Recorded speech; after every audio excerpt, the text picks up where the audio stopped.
Hi, in the previous video we learned how to find the square root of a number using the division method. Until now we have been finding the square root of whole numbers, but what happens when the number contains a decimal part?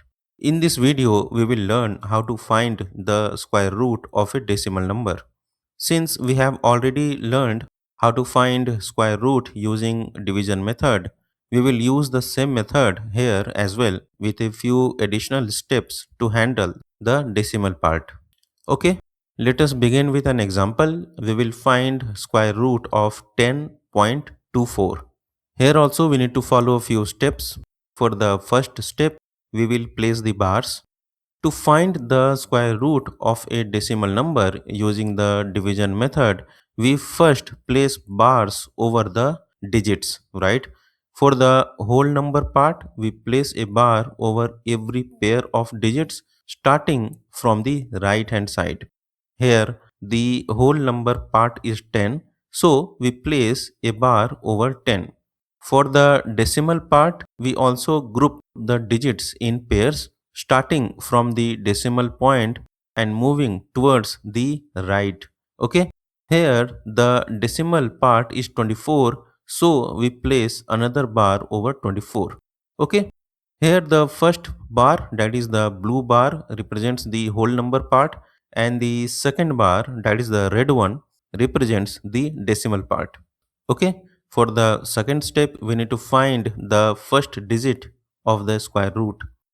Now we need to find the largest number whose square is less than or equal to the number under the leftmost bar or group. Here the leftmost group is 10, right? And we know that 3 square is 9 and 4 square is 16. Therefore, 10 comes between 3 square and 4 square, right? And since 3 square is 9, that is the largest perfect square less than or equal to 10, we choose 3 as the first digit of the square root. Okay, now we need to divide and find the remainder. We take 3 as the divisor and quotient both, right? And 10 is the dividend, and this is the number under the leftmost bar. Okay, divide and find the remainder. 3 multiplied by 3 is 9, and we need to subtract 9 from 10, so the remainder is 1, right? And for the fourth step, we need to bring down the next group. Here we need to bring down the digits under the next bar, which is 24, and place them to the right of the remainder. Okay, so the new dividend becomes 124. For the next step, we need to double the divisor, and if you remember from my last video, we doubled the quotient when finding the square root of whole number. But in this case, we need to double the divisor, that is 3. So when 3 multiplied by 2, we get 6, right? So write 6 with a blank space on its right, and this is going to be a new divisor. Okay, now because we have reached the decimal part of the number, we place a decimal point in the quotient. So if you look quotient closely, then after 3 I will place a decimal point, that is 3 dot, and we need to add another number to complete the division, right?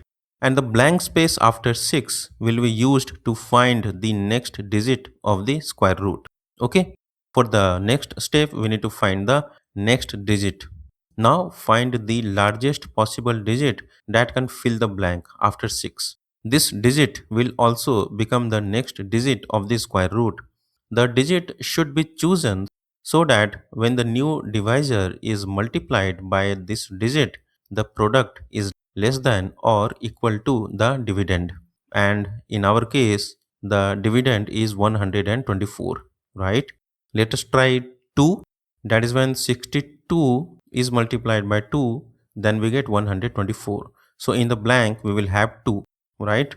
So in the quotient also, I will place 2 after dot. So this is going to be 3.2, right?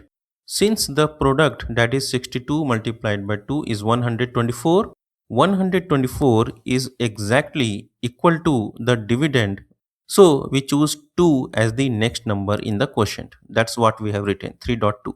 Okay. And the remainder is 0, and hence there are no more groups of digits left. Hence square root of 10.24 is equal to 3.2, right? This is what we get here, 3.2. Okay, now let us take another example. In this example, let us find the square root of 20.25. Okay, here also we are going to follow same steps.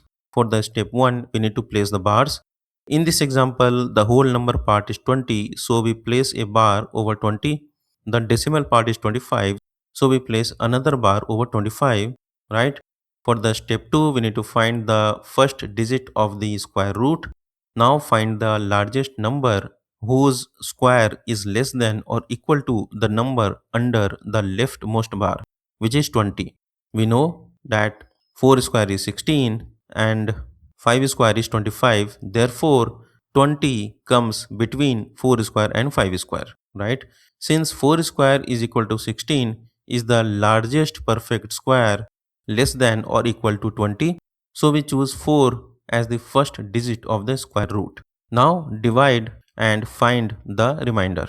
Okay, so at the divisor we have 4 and at the quotient place also we have 4. When 4 is multiplied by 4 we get 16 and we need to subtract 16, so the remainder is 4, right? For the next step we need to bring down the next group, that is 25, and place it to the right of the remainder. So the new dividend becomes 425, right? Now we need to double the divisor and write it with a blank space on its right. So our divisor is 4. When 4 is multiplied by 2, we get 8, right? And after 8, we need to write a blank space. So our divisor is 8 and a blank space. Our dividend is 425, right? Since we have reached the decimal part, place a decimal point in the quotient, right? So after 4, there will be a decimal point, right? So the quotient is 4 dot, right? After that, we will have another number. Okay. Now we need to find the largest possible digit that can fill the blank. Again, the product must be less than or equal to the dividend, that is 425, right? Let us try 5. When 85 is multiplied by 5, we get 425, right? Since the product is exactly equal to the dividend, we choose 5, right? Therefore, at the divisor's place, I will put a 5, and in the quotient as well, after decimal point, I will place a 5. And 85 multiplied by 5 is 425. That we need to subtract from 425, that is from dividend, and the remainder is 0. And there are no groups left. So square root of 20.25 is 4.5, right? Now it's your turn. We have seen two examples, that is square root of 10.24 is 3.2 and square root of 20.25 is 4.5, right? Now try the same method yourself and try to find out square root of 15.21. Okay, follow the same steps carefully and write your answer in the comments. Okay, let us see what we have learned in this video. So in this video we have seen that square roots of decimal numbers can also be found using the division method, right? We extended the division method we learnt earlier to numbers containing decimal parts. Digits are grouped into pairs using bars. So we placed bars over pairs of digits in the whole number part and continue grouping the decimal part in pairs. The decimal point is placed in the square root when we reached the decimal part, right? And the same division process continues, like we doubled the quotient, we choose the largest possible next digit, multiply, subtract, and continue the process, right? A remainder of 0 gives an exact square root. In our example, we obtained under root of 10.24 is equal to 3.2, and under root or square root of 20.25 is 4.5, right? So hope you understood how to find the square root of decimal numbers using the division method. With this video, we have now completed the main concepts in our square and square roots lesson series. In the next few videos, we will see few examples and then move on to a new chapter and explore another interesting concept in mathematics. Thanks for watching.